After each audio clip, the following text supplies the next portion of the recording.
أعوذ بالله من الشيطان الرجيم. بسم الله الرحمن الرحيم. الحمد لله رب العالمين بارئ الخلائق أجمعين. الحمد لأهله والصلاة على أهله. الصلاة والسلام على سيد الأنبياء والمرسلين العبد المؤيد الرسولنا المسدد المصطفى الأمجد الحبيب الأحمد النبي الأمي المكي المدني السراج المنير الكوكب الدري صاحب الوقار والسكينة المدفون بأرض مدينة سيدنا ونبينا وشفيع ذنوبنا وطبيب قلوبنا وحبيب نفوسنا ومولانا أبي القاسم محمد المصطفى صلى الله عليه وسلم وأهل بيته الأطيبين الأطهرين الأنجلين المعصومين. أما بعد فقد قال حق سبحانه في القرآن. بسم الله الرحمن الرحيم. لقد كان لكم في رسول الله أسوة حسنة. السلام عليكم ورحمة الله وبركاته. معذرت چاہتا ہوں آپ سبھی آپ سے دو تین دن مسلسل حاضر نہ ہو سکا. یہ نورانی سلسلہ کسی حد تک متاثر ہو. پیغمبر کرام اسلام کی سیرت کو ہم اسی نقطے پر روک رہے ہیں، اس لیے کہ وقت کے دامن میں مزید گنجائش نہیں ہے. اور ختم مرتبت کی سیرت اور کردار کے ناگزیر تتمے اور تکملے کو آج بھی حد تک بیان کرنے کی کوشش کرتے ہیں. اور ختم مرتبت کی سیرت کا ناگزیر تتمہ اور تکملہ جس سے حیات مصطفی، سیرت مصطفی، سنت مصطفی، کردار مصطفی درجہ کمال تک پہنچتی ہے، اس ناگزیر تتمے اور تکملے کا نام فاطمہ زہرا سلام اللہ علیہا. قرآن حکیم جو ایک طرف یہ بیان فرما ہے کہ لقد من اللہ علی المؤمنین، تاکید در تاکید اللہ نے مومنوں پر یہ احسان کیا، اذ بعث فیہم رسولا، کہ ان کے درمیان رسول اسلام کو مبعوث فرمایا. یہ فرمایا مومنین کے لیے.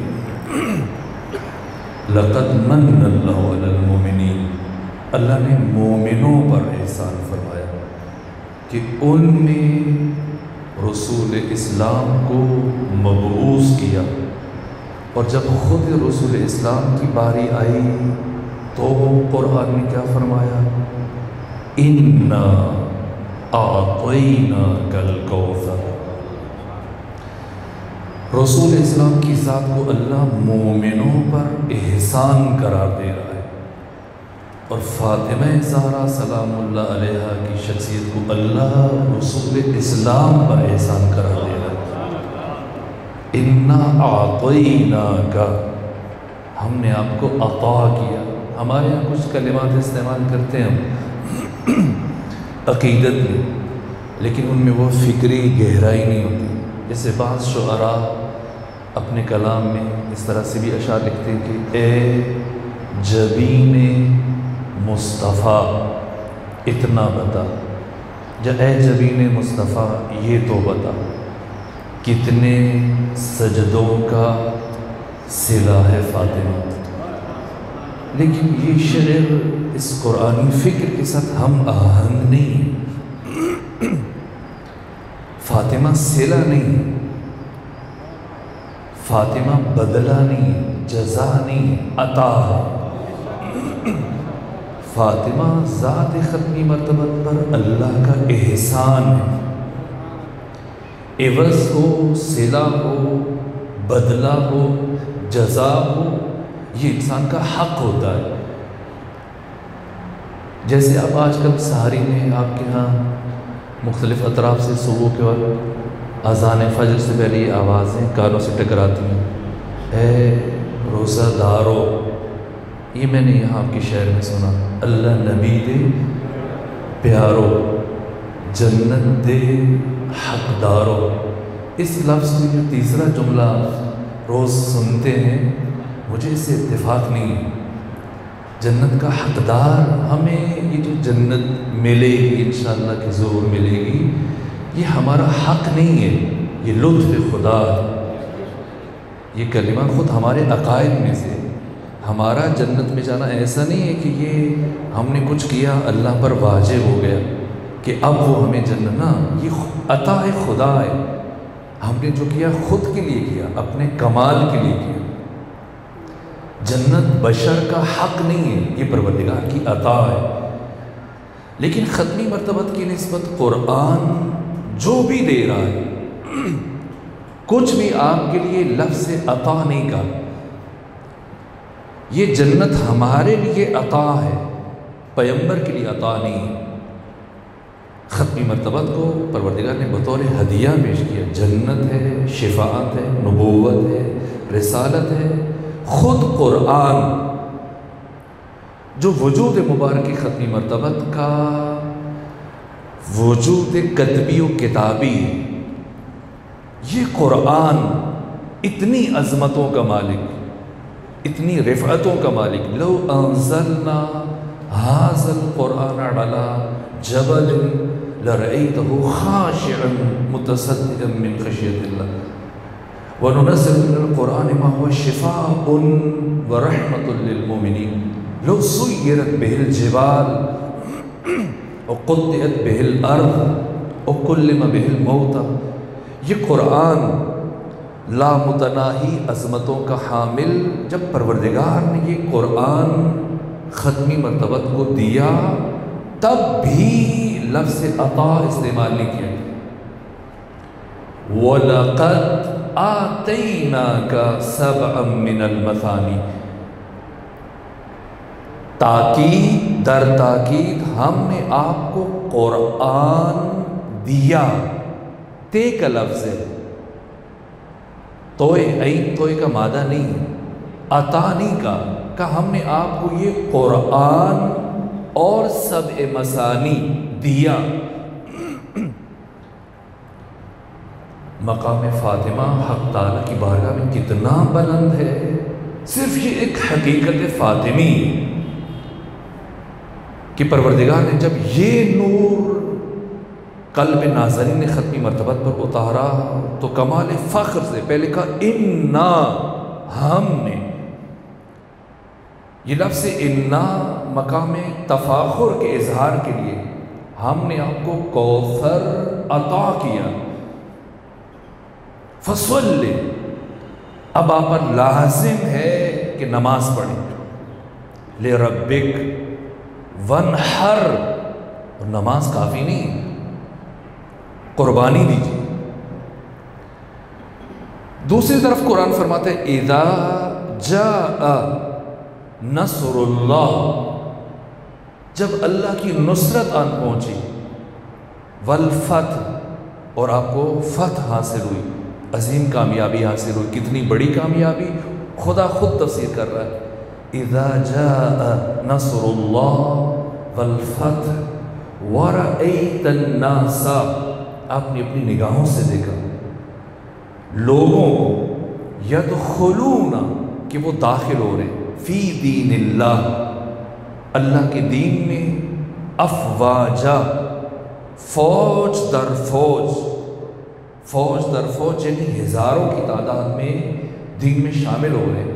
اتنی بڑی کامیابی کہ اللہ نے آپ کو نصرت عطا فرمائی، فتح عطا فرمائی۔ آپ نے اپنی نگاہوں سے دیکھا کہ جس دین کی تبلیغ کے لیے آپ نے پتھر کھائے، اسی دین میں لوگ ہزاروں کی تعداد میں جوق در جوق، گروہ در گروہ داخل ہو رہے ہیں، تو اب کیا کریں؟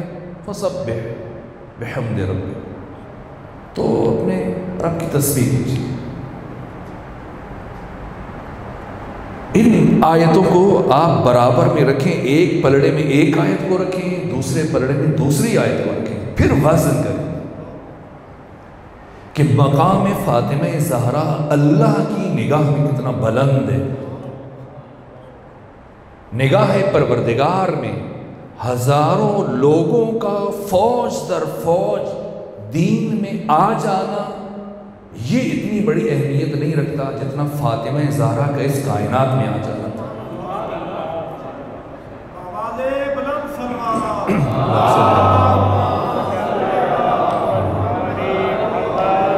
لوگ ہزاروں کی تعداد میں اس دین میں داخل ہو جائیں جس دین کی تبلیغ کے لیے پیغمبر گرامی اسلام نے پتھر برداشت کی، مصیبتیں برداشت کی، تو اتنی بڑی کامیابی پر آپ تسبیح کر دیں۔ لیکن جب فاطمہ آئے تو اے میرے رسول تسبیح کافی نہیں ہے، آپ نماز پڑھتے رہیے۔ فصلی لربک وانحر، کیوں؟ کیا فرق ہے ان دو باتوں میں؟ لوگوں کا دین کے اندر آ جانا یہ بڑی کامیابی ہے، یہ فتح ہے، یہ نصرت ہے خدا کی نگاہ میں، لیکن اس سے بڑی کامیابی ان لوگوں کا دین پر باقی رہنا، اس دین کا تسلسل، اور دین محمدی کا تسلسل صرف اور صرف فاطمہ زہرا سلام اللہ علیہ کی وجہ سے۔ اسی لیے کہا گیا فاطمہ تو ام ابیہا، فاطمہ اپنے باپ کی ماں ہے، فاطمہ اپنے باپ کی اصل ہے، فاطمہ اپنے باپ کی بنیاد ہے۔ پیغمبر گرامی اسلام نے 11 شادیاں فرمائی، جناب جویریہ ہیں، فاطمہ بنت جہش ہیں، جناب سودا ہیں، جناب میمونہ ہیں، ام سلمہ ہیں، حفظہ ہیں، جناب عائشہ، یہ سب ان تمام شادیوں کا مقصد دین کی وسعت ہرگز نہیں ہے، جیسا بعض سیرت نگاروں نے یہ باتیں لکھی کہ پیغمبر اسلام کی کثرت ازدواج کا فلسفہ یہ تھا تاکہ مختلف قبائل دین میں آ جائیں۔ نہ، اتفاق سے جن قبیلوں سے ختمی مرتبہ نے شادیاں کی وہ افراد پہلے سے مسلمان ہو چکے تھے، اور اب اسلامی ریاست وجود میں آ چکی ہے، اس کے بعد پیغمبر شادیاں کر رہے ہیں۔ اگر قبیلوں کو اسلام میں داخل کرنا مقصد ہوتا تو ختمی مرتبہ یہ شادیاں مکہ میں کرتے اپنی جوانی میں، مکہ میں صرف خدیجہ ہے ولا غیر۔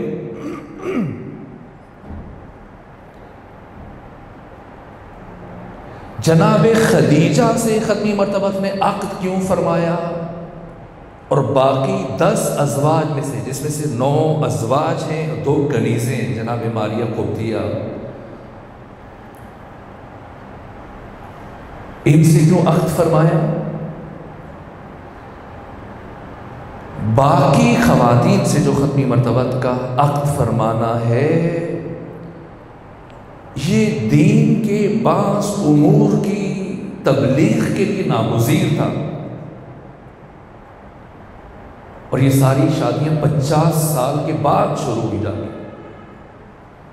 51 سال کی عمر میں، 52، 53، اور آپ کی حیات مبارکہ کے بالکل آخری عرصے میں، اور ایک خاتون کے علاوہ باقی سب کی سب بوڑھی خواتین ہیں، بیوہ ہیں، مطلقہ ہیں۔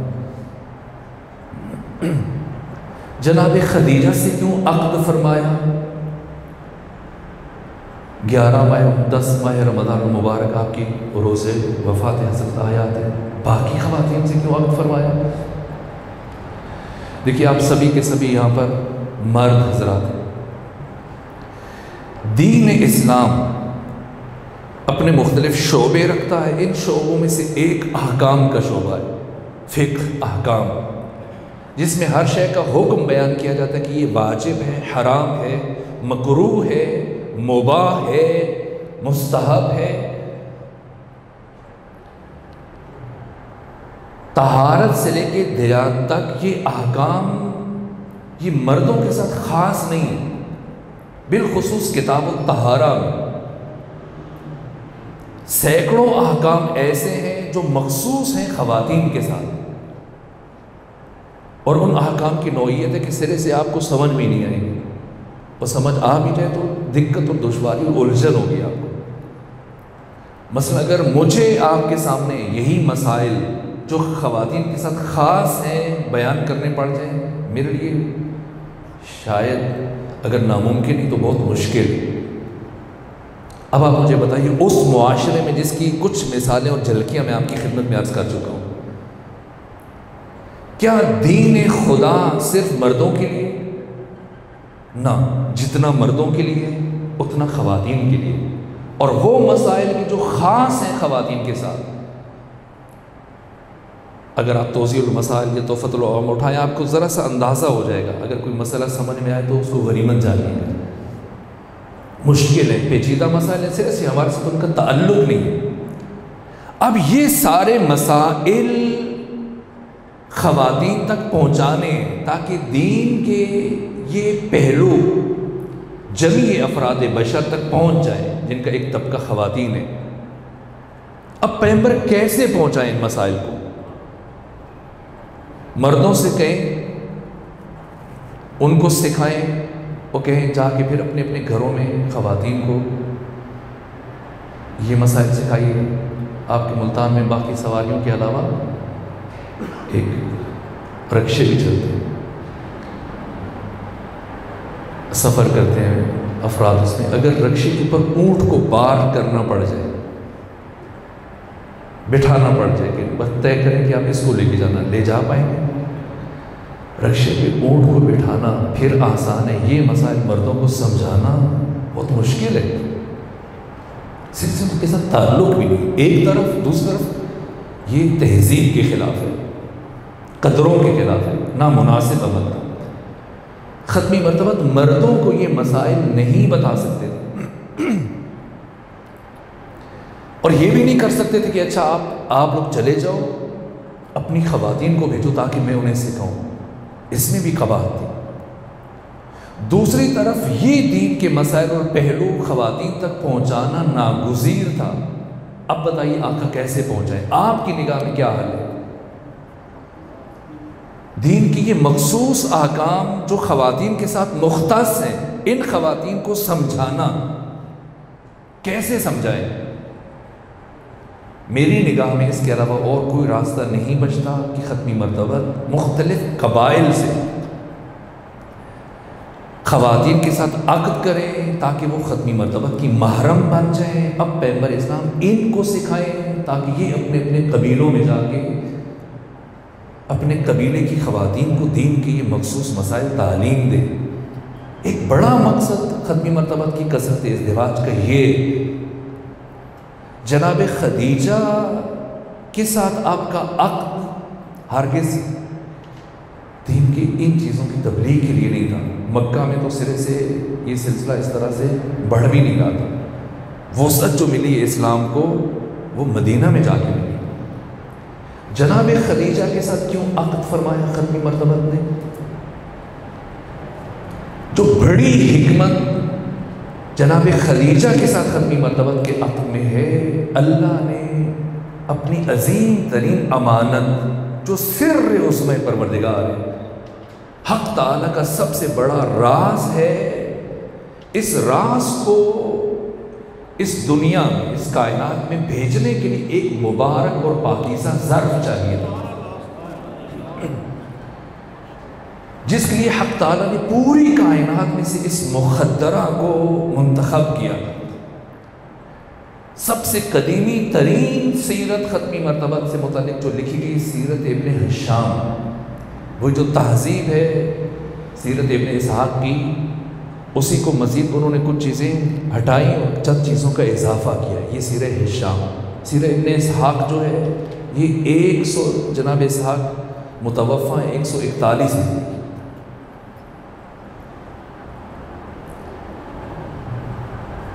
جناب ہشام کی سیرت میں اور جو باقی سیرت کی بڑی بڑی کتابیں ہیں، جا کر ان میں یہ جملہ دیکھیے گا۔ مؤرخ متوجہ نہیں تھا، اگر متوجہ ہوتا تو شاید یہ جملہ نہ لکھتا۔ لیکن ایک عجیب جملہ لکھا گیا جناب خدیجہ سے متعلق کہ ختمی مرتبہ جب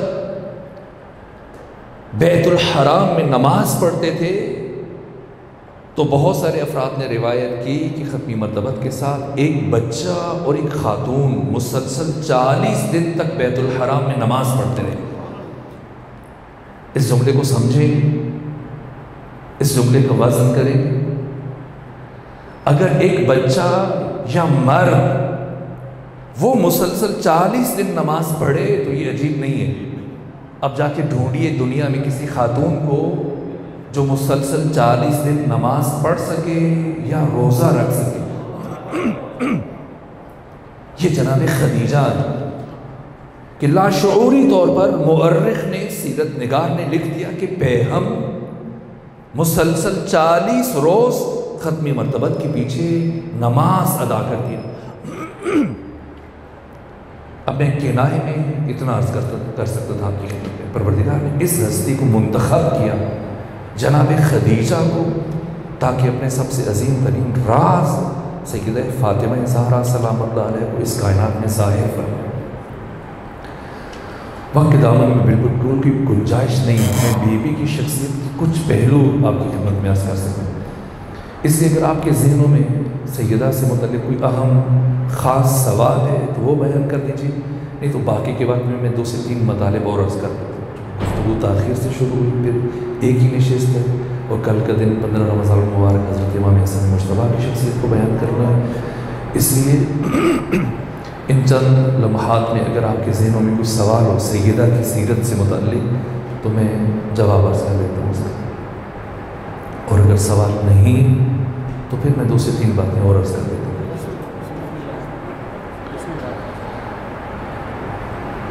میں نے اسی لیے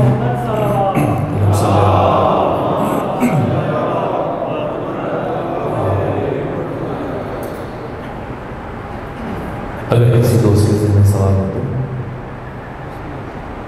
خوب نہیں ہے۔ قرآن حکیم نے جا بجا سیدہ کی توصیف بیان کی، لقد کان لکم فی رسول اللہ اسوۃ حسنہ۔ ختمی مرتبت کے لیے میں نے ایک جملہ چند دن پہلے آپ کی خدمت میں عرض کیا تھا کہ ختمی مرتبت اسوہ نہیں، آپ کی زندگی میں اسوہ پایا جاتا ہے۔ ختمی مرتبت اسوہ ہے ائمہ کے لیے۔ اسی طرح سے سیدہ زہرا سلام اللہ علیہ سے متعلق خود امام حسن عسکری اور دیگر ائمہ کے جو اقوال ہیں، ائمہ نے سیدہ زہرا کو اپنے لیے مقتدا اور اسوہ قرار دیا، اور امام یازدہم نے سیدہ زہرا سے متعلق یہ معروف حدیث ہے کہ نحن حجج اللہ علی الخلق، ہم مخلوق پر اللہ کی طرف سے حجت ہے۔ وجدتی فاطمہ تو حجت اللہ علینا، اور ہماری دادی فاطمہ زہرا اللہ کی طرف سے ہم پر حجت ہے۔ میں ایک کتاب کا تعارف کروا دیتا ہوں۔ یہ کتاب بہت بڑی شخصیت ہے، فقیہ ہیں، مجتہد ہیں، آیت اللہ محمد علی گرامی۔ یہ حدیث اسے آپ کے پاکستان میں ہائی کورٹ میں بھی چیلنج کیا گیا کہ یہ حدیث یہ توہین ہے ختمی مرتبت کی۔ انہوں نے صرف اس حدیث کی، اس کے علاوہ اور بہت سارے علماء ہیں جنہوں نے اس حدیث کی سند کے اوپر گفتگو کی۔ یہ معتبر ترین احادیث میں سے ایک حدیث ہے، لولا فاطمہ، حدیث قدسی، یعنی کلام خدا ہے لیکن قرآن کا حصہ نہیں ہے، اور کلام خدا ہے جو قرآن میں نہیں ہے، اسے حدیث قدسی کہا جاتا ہے۔ ذات اقدس الہ نے فرمایا کہ یا احمدو، اب میں اس کے حوالے جو وقت کم ہے عرض نہیں کر رہا، اگر آپ کو مطلوب تو میں آپ کی خدمت میں بعد میں بیان کر دوں گا۔ یا احمدو لولاک، اے احمد، لولا اگر، کا تجھے، لولا اگر تیری تخلیق مقصد نہ ہوتی لما خلقت الافلاک، تو میں ہرگز اس کائنات کو خلق نہ فرماتا. اتنا حصہ جمہور کے ہاں بھی بیان کیا جاتا ہے، لیکن یہ کامل نہیں. اسناد کے ساتھ کامل حدیث کو بیان کیا اور اس سے متعلق عالی شان گفتگو فرمائی اس فقیہ بزرگوار نے. لولاک لما خلقت الافلاک ولولا علی لما خلقتک. اور اے محمد مصطفیٰ، اگر علی ابن ابی طالب کی تخلیق مقصود نہ ہوتی تو میں آپ کو بھی اس دنیا میں نہ بھیجتا. وَلَوْلَا فَاطِمَةُ، اگر فاطمہ زہرا کی تخلیق مقصد نہ ہوتی لما خلقتکما، تو میں آپ دونوں کو اس کائنات میں نہ بھیجتا. ہمیں کیوں مشکل پیش آتی ہے اس حدیث کو تحمل کرنے میں، تسلیم کرنے میں؟ اس لیے کہ ہم فوری طور پہ، چونکہ ہمارا کلچر، ہماری ثقافت، ہمارا سوچنے کا انداز جس خطے میں ہم رہتے ہیں، اس میں فوراً سے ہم جیسی بات شروع کرتے ہیں افضلیت ثابت کرنا شروع کر دیتے ہیں. ہمارے یہاں چونکہ ہمارے کلچر میں یہ چیز ہے، مبالغہ حد درجہ زیادہ ہے. آپ کے جو رکشے چلتے ہیں ان کے پیچھے ہے رکشہ ہے، جو چلا رہا ہے اسے بھی پتہ ہے کہ یہ رکشہ ہے، اس نے خریدا ہے، جس کمپنی نے دیا سب کو پتہ ہے رکشہ ہے، لیکن بطور خاص ہر ایک جو دیکھ رہا ہے اسے بھی پتہ ہے کہ رکشہ ہے، لیکن وہ پیچھے کیا لکھتا ہے؟ F-16. یا اس سے بھی جو آگے بڑھتا ہے وہ اس کے پیچھے لکھتے ہیں چاند گاڑی.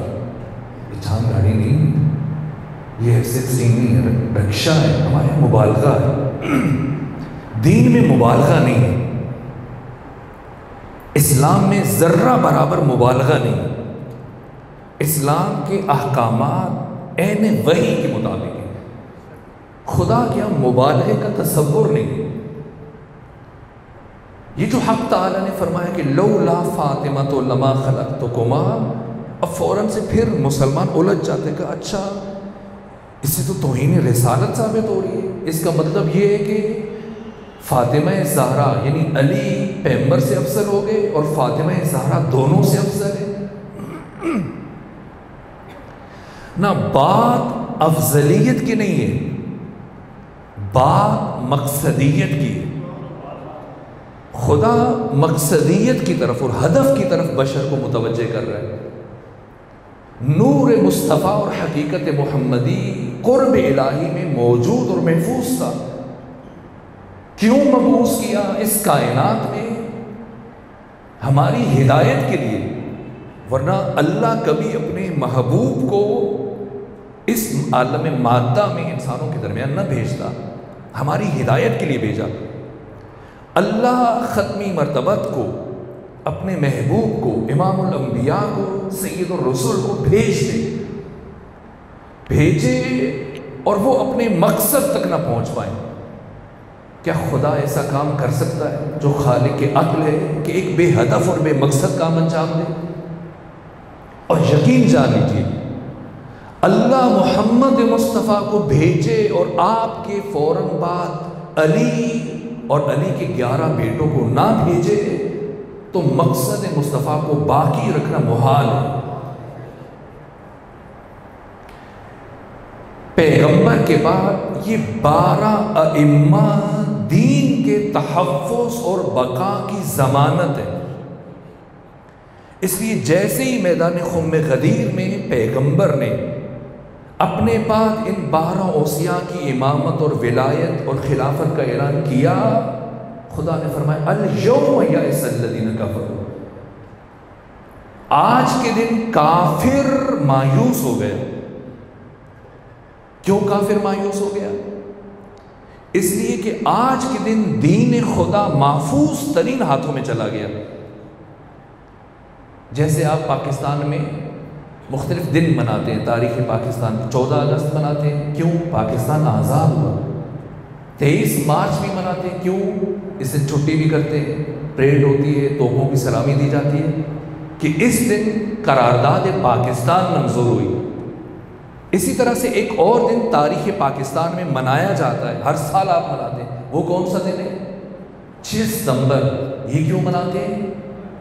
یوم دفاع کے طور پر۔ اور آپ کی ملک کی افواج کا سرپرست صبح سویرے جب اس کے سامنے یہ فوجی دستے پریڈ کرتے ہیں، سلامی دیتے ہیں، تو وہ خطاب کرتا ہے، ہر سال اپنے خطاب میں یہ عزم دہراتا ہے کہ اس ملک پاکستان کے رہنے والے باسیوں، تمہیں ہرگز کسی سے ڈرنے کی ضرورت نہیں ہے، پریشان ہونے کی ضرورت نہیں ہے، تمہارے ملک کی سرزمین محفوظ ہاتھوں میں۔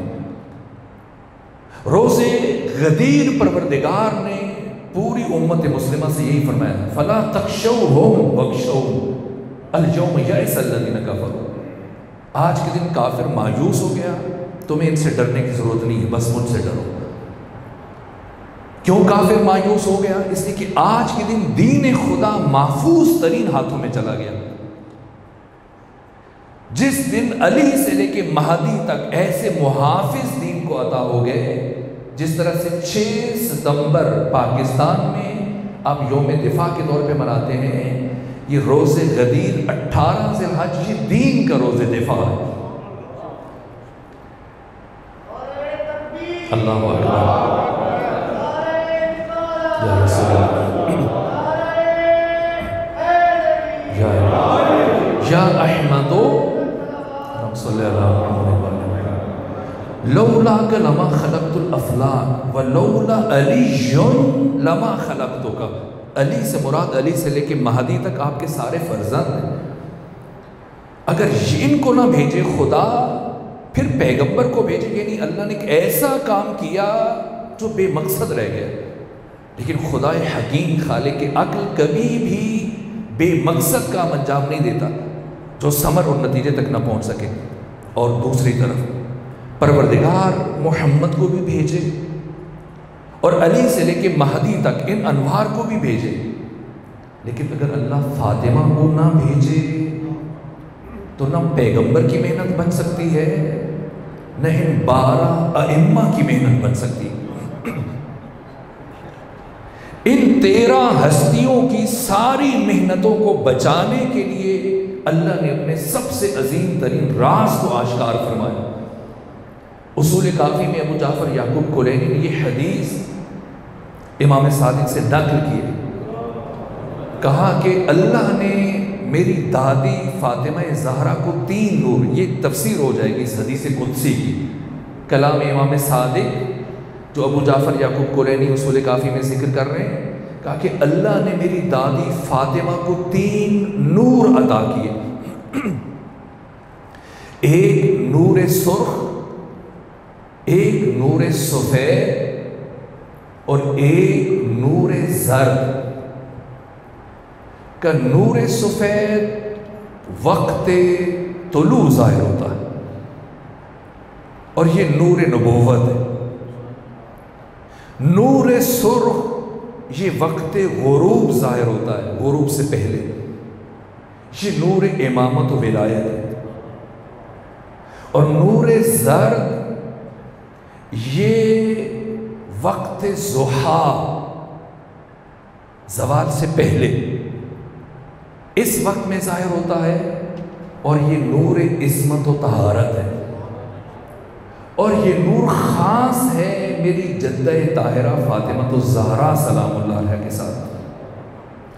اور اللہ نے میری دادی فاطمہ زہرا کے نور کو نور نبوت اور نور امامت کے درمیان اس لیے رکھا کہ اگر اس نور کو وسط سے نکال دیا جائے تو نہ نور نبوت بچتا ہے نہ نور امامت بچتا ہے۔ یہ معنی ہے لولا فاطمہ تو لما خلقتکما، اگر فاطمہ زہرا نہ ہو پیغمبر کی ساری محنت نابود ہو جائے، ضائع ہو جائے۔ آپ یقین جان لیجیے جس طرح سے حق کو دبایا گیا اور جس طرح سے حقائق کو مسخ کیا گیا اور جس طرح سے آل محمد کی میراث کو لوٹا گیا، چھینا گیا، ممکن نہیں تھا کہ آج ہمیں پتہ بھی ہوتا کہ ظلم کیا ہوا ہے، نہ آج ہمیں یہ پتہ ہوتا کہ غدیر کیا ہے، نہ آج کے دن ہمیں علی اور علی کی اولاد کی ولایت اور امامت سے متعلق کچھ پتہ ہوتا۔ دست ادب جوڑ کے عرض کر رہا ہوں، آج ہمارے ہاں جمعے کے خطبوں میں، ہمارے درسوں میں، ہماری محافل میں علی اور علی کی اولاد کو کن لفظوں کے ساتھ یاد کیا جا رہا ہوتا آپ تصور نہیں کر سکتے۔ یہ 2 سال کے لیے جو عمر ابن عبدالعزیز نے حضرت کے اوپر لعن کا سلسلہ روکا تھا، یہ حکومتی بنیادوں پر اعلان کیا تھا عمر ابن عبدالعزیز نے۔ 1-2 شہروں میں رک گیا، لیکن اس درجہ اتنے سالوں سے مسلسل گالیاں دی جاتی تھی ہر جمعے کے خطبے میں۔ ہر واعظ خطیب امام جمعہ امیر المومنین پر، امام حسن اور امام حسین پر جو طعن کرتا تھا، توہین کرتا تھا، گالیاں دیتا تھا، یہ خطبہ جمعہ کا لازمی حصہ تھا۔ عمر ابن عبدالعزیز نے آ کے جو روکا، مختصر عرصے کے لیے، بعد میں پھر بنو عباس کے خلفاء نے یہ کام کیا۔ یہ بات کہاں تک جاتی؟ آج آپ کا بیٹھنا اس مقام پر یہ معجزے سے کم تر نہیں ہے، اور جس معجزے کا جو ظہور ہوا ہے وہ صرف اور صرف فاطمہ زہرا سلام اللہ علیہ کی وجہ سے۔ روح زمین پر قیامت تک جو بھی انسان علی ولی اللہ کا کلمہ پڑھے گا وہ مدیون ہے اور مقروض ہے فاطمہ زہرا سلام اللہ علیہ کا۔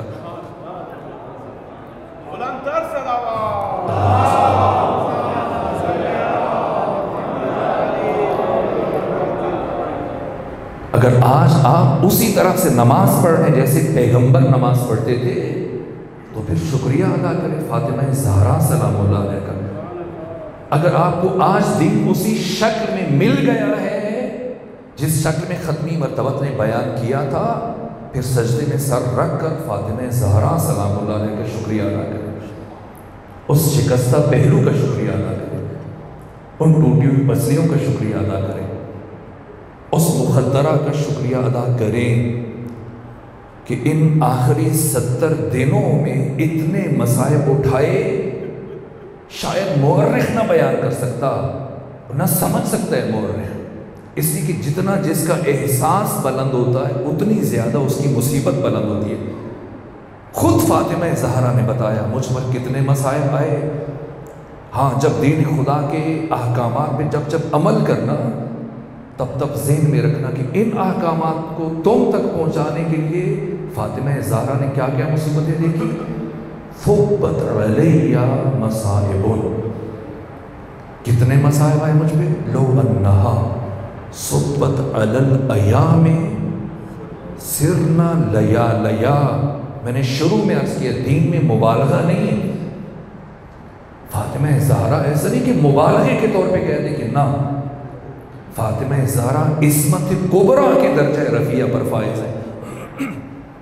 یہ جو اپنی زبان مبارکہ سے فرما رہی ہے کہ مجھ پر اتنی مصیبتیں آئیں، اگر پہاڑوں پر آتی پہاڑ ریزہ ریزہ ہو جاتے، اگر دنوں پہ آتی دن سیاہ راتوں میں تبدیل ہو جاتے۔ ہم سب کا سلام مادر امامت پر، ام الائمہ، ام انبیاء، ام ابیہا۔ ہر شریف اور غیور انسان قیامت تک ممنون احسان ہے، اور اس کا سر سیدہ زہرا کے دروازے پر اور آپ کی چوکھٹ کے اوپر جھکا ہوا ہے۔ ذات فاطمہ زہرا سلام اللہ علیہا معیار شرافت انسانی۔ اگر سمجھنا ہو کہ کون سا انسان کتنا شریف ہے تو اس کا معیار اور میزان ذات فاطمہ زہرا ہے۔ کہ اس کا سر اس دروازے پہ کتنا زیادہ جھکا ہوا ہے۔ پروردگار تیری ذات کا شکریہ کہ تو نے ہمیں اس موسمہ اور اس عظیم ہستی کی معرفت عطا کی۔ پروردگار سیدہ زہرا سلام اللہ علیہ کے صدقے میں ہماری عبادات و ہمارے صوم و صلات کو اپنی بارگاہ میں قبول فرما، اور ہماری عبادات کے لیے اپنی بارگاہ سے اجر عظیم قرار دے۔ اپنی صحت و سلامتی کے لیے، اپنے والدین کی صحت و سلامتی کے لیے، اپنی اولاد کی صحت و سلامتی کے لیے، اپنے بہن بھائیوں اور عزیزوں اور دوست احباب کی صحت و سلامتی کے لیے، طول عمر کے لیے، اور مصیبتوں اور پریشانیوں سے دوری کے لیے، اپنے رزق میں وسعت و برکت کے لیے، اور اپنی تمام قلبی حاجات اور دعاؤں کی استجابت کے لیے خاندان فاطمہ زہرا سلام اللہ علیہ پر 3 مرتبہ درود کی تلاوت کر دیجیے۔